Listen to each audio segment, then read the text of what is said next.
Diqqat, tezkor xabar. Ikkita gigant davlat to'qnash keldi. Xitoy AQSh kemalarini cho'ktirmoqchi va nihoyat Trampga munosib raqib topildi. Gap shundaki, hafta boshida AQSh Hormuz bo'g'ozida dengiz blokadasini boshlagandi.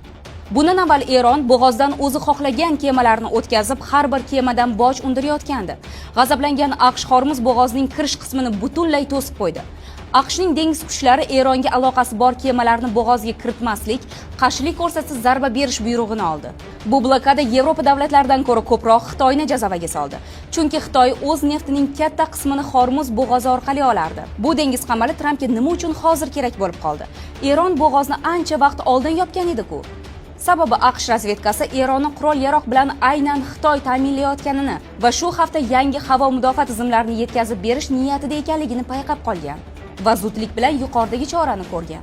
Buni yaxshi anglagan Xitoy endi kartalarini ochiq o'ynayapti va AQShga yo'limdan kemalaringni yo'qot, bo'lmasa hammasini kulini ko'kka sovuraman dedi.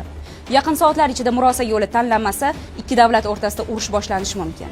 Xo'sh, Xitoy AQShga zarba beradimi yoki AQSh kemalari ortga chekinadimi? Fikrlaringizni izohlarda yozib qoldiring.